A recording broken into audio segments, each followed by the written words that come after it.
شهر سمرقند که یکی از شهرهای بهترین و کهن‌ترین است و تماشاگران زیادی به این شهر تشریف می‌آورند از تمام گوشه و کنار دنیا و ما حرکت می‌کنیم که با بسیاری از آنها در صحبت باشیم و امروز یک نفر هم صحبت ما هنرپیشه معروف بسته‌کاری صاحب استعداد که اصل افغان تبار است و امروزها ساکن امریکا است تشریف فرمودند و ما حالا می‌خواستیم که با آن کس کمی در صحبت باشیم. باری دیگر السلام علیکم، خوش آمدید به سمرقند. السلام علیکم، بسیار خوش هستم که امروز در کنار شما هستم و در شهر زیبای سمرقند آمدیم. آب و هوام تصادفی که ما باران خوش دارم امروز یک آب و هوای بارانیام هست. دیگه بسیار خوش شدم از معرفت با شما. تشکر. استاد عبیداللهی، طوری که ما از ایجادیات شما خبر داریم، از ترجمه حالی شما خبر داریم، شما در اصل در ساحه اویاسیا تحصیل گرفته بودید، درست؟ بله، در شروع در افغانستان اویاسه یا هوانوردی، تکنیک طیاره و اینا یا سمالیات شما میگین. بله. و او رو در افغانستان که مکتب امریکایی بود به نام AIT یاد میشد که به زبان انگلیسی تدریس میشد و معلمین ما امریکا بودن. اونجا خلاص کردیم مکتب. تشکر. سبب چی شد که شما به ساحه صنعت آمدید؟ اویاسیا رو گذاشتید و به ساحه صنعت آمدید؟ ساحه صنعت دلیلش بود که از خردترکی ما بسیار شوق علاقه داشتم و تقای ما که آقای استاد جلیل زلاند است، یکی از آوازخوان‌های بسیار معروف نه تنها افغانستان که در ایران و تاجیکستان و ازبکستان در روسیه کنسرت‌های سابق میدادن. کسی هستن که از هندوستان لقب آواز طلایی رو گرفتن دیگه، او تقای من میباشن که یعنی الگوی من اونا هستن و از اون خردترکی چون فامیل بودیم در کنار از اونا رشد کردیم و از اونا بسیار آموختیم چون همه شنیدیم. بعد با مو ترتیب از سن 4 سالگی اینا دیگه پدرم بر من یک هارمونیکا خرید، دید که ما بسیار با موسیقی شوق دارم، روی از اون پرکتس میکنم که نغمات و موزیکای بحالی و افغانی اینا را یاد بگیرم. بعد هارمونیا خریدم، با هارمونیا و دنبک و دلک، خلاصه که همینجوری دیگه از سن خردترکی شروع شد. محافل البته خصوصی، کلش خصوصی اینا بوده. تشکر.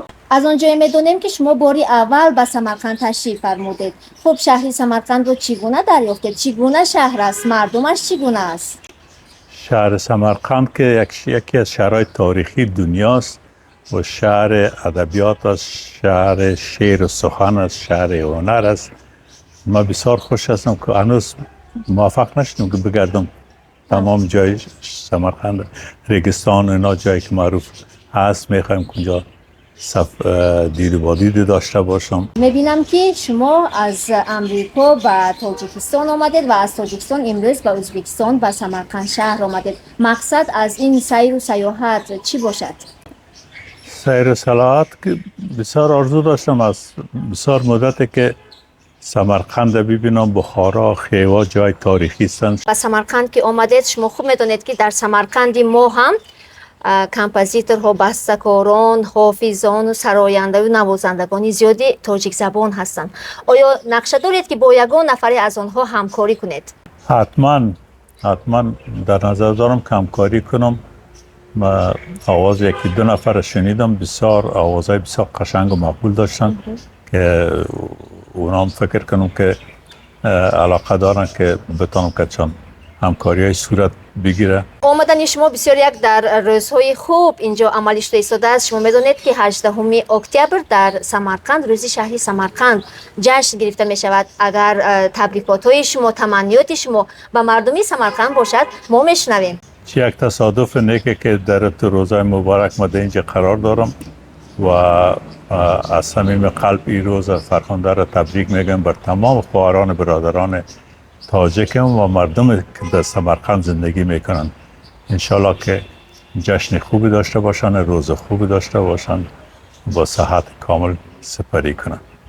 تشکر. شما رو در برابر کامپوزیتوری خوب بودن همچون یک سراینده بهترین میشناسیم میدونیم. خوب میشد اگر یگان چیز برای شنوندگان ما اینجا میسراییدید.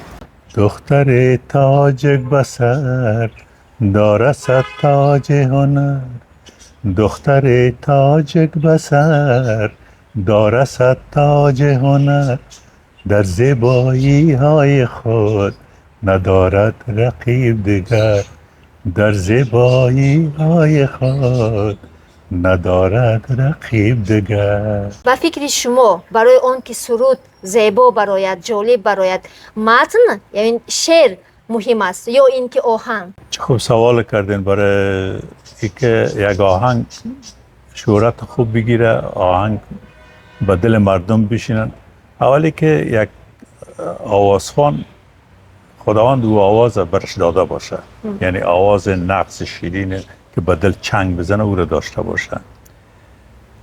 دوم انتخاب شعر هم است. انتخاب شعر است که روی شعر انسان میتونه که کمپوزیست بسازه، نه ای که کمپوزیست رو بسازی با شعر برش انتخاب کنی. و شعر خودش الهام بخش میشه که شما با کدام راگ چی رقم شما رو کمپوزیست میکنه. به نزدیکی ما یکی از کلیپ های شما رو با نام الووی در گروه اوریون گذاشته بودیم و از جانب مخلصان ما خیلی خوب پذیرایی گردید. خوب میشد درباره پیدایش همین کلیپ معلومات میدادید؟ بسیار سوال خوب است. من معمولا کمپوزای خودم میخوانم و یک روز در استودیو آمدم که بر ثبت آهنگای دیگه همین بچه‌ای که بودن اونجا اما چیز است، یک کلیپ را از کدام جای ثبت کرده بودن. یک آهنگ بود که کدام کسی فکر کنم از آوازخانه ایرانی بوده، توی محول یک کلاب بوده، این امی خواندن علاوه بود. مرا خواهش کردن گفت که اگر روی نمیشه که می آهنگ اگه بر ما بخونیم. ما گفتم این آهنگ خیلی چیز است، این شعر ازی فهمیده نمیشه، کمپوز اینا ازی خیلی نمیشه، این خیلی باز نه گفوش ما میفهمیم، او را ما همیشه ما جور میکنیم، موزیکش هم جور میکنیم، بسته بندی میکنیم. گفتن خودت شعر هم بگی، همین شعرش خودت بگو، برای اینکه راستی شعر از او فهمیده نمیشه که چی گفته. ما گفتم خوش، ما که علاقه دارین بر شما میخوانم. این فقط خصوصی یعنی ما میخواستم بر از اینا یک تحفه بتون برای این بچه ها شوق داشتن. گفتم خیلی من مولد بدین که شعرش باز امروز برم خانه جور کنم، سبا باز میم ثبت میکنیم تا وقت شما موزیکش جور کنیم. اینا همی کار کردن. فرداش که آمدم دیدم که موزیکش خوب قشنگ جور کردن. بچهای بسیار با استعداد بودن و ما هم شعر تیار داشتم، شعر کشیدم، امور را خواندم اونجا. بینندگان عزیز، مخلصان گروه اوریون باری دیگر خاطررسان میکنیم با ما در صحبت بودن یک نفر هنرپیشه، سراینده، بسته‌کار معروف و مشهوری امریکایی که اصل افغان تبار هستند، استاد عبید راهی. خوش آمدید باری دیگر. تشکر.